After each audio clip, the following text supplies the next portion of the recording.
Hello, I created this little video just so I could show you how things work and help you to understand it. I always use the same format, but just an explanation is a good start. So I'm proposing rural development financing. Rural development is RD for abbreviated. And I'm suggesting that you negotiate with the seller to pay $3,000 towards closing.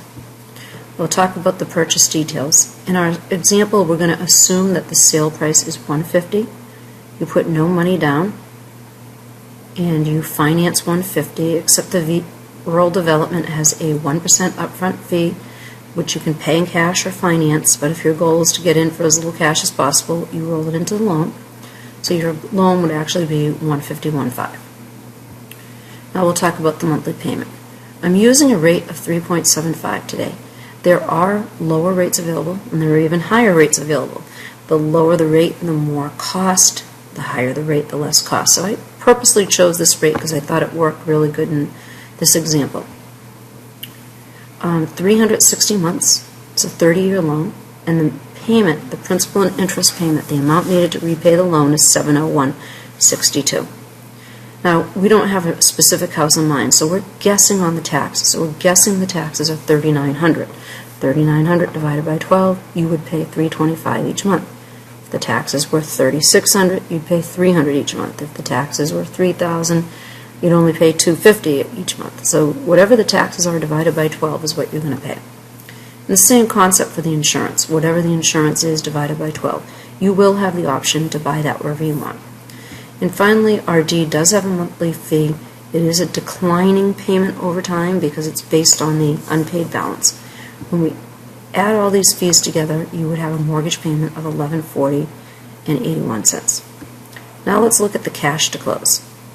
When we look at the cash to close, there's down payment, none. Closing costs, $5,200. Where did I get that number? We're going to itemize it below and look at it in more detail, but for now, just believe me to say the closing costs come to $5,200. Then there's prepaid expenses. That's $34.91. Again, we'll go through those in a minute. Next, we're getting a lender credit.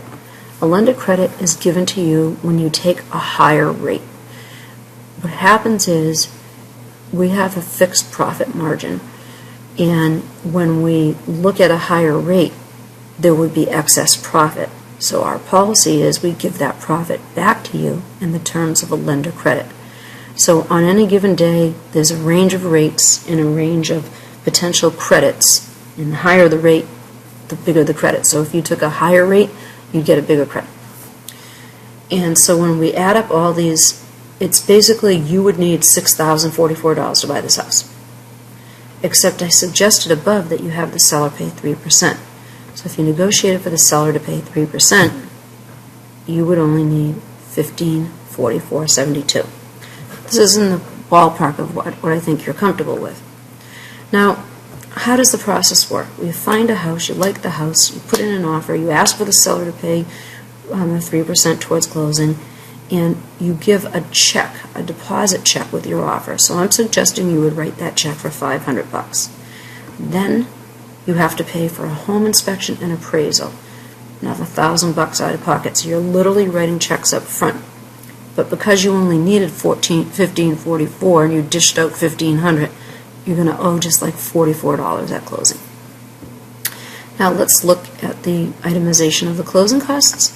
It's things like appraisal, credit report, transfer tax, a fee for the tax credit. This is totally option, another discussion, but you may be eligible for a tax credit, so we'll look at that.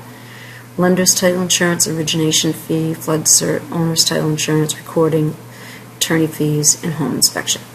And so this total here, $5,204, is the total up there. So this isn't extra, this is just showing you how I got that number. And then if you look at the prepaid expenses, it's the same thing.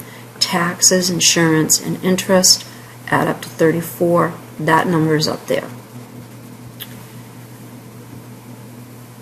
And then this is not a loan estimate, so I'm asked to tell you that. This is just for the purpose of helping you understand things. And for our purpose,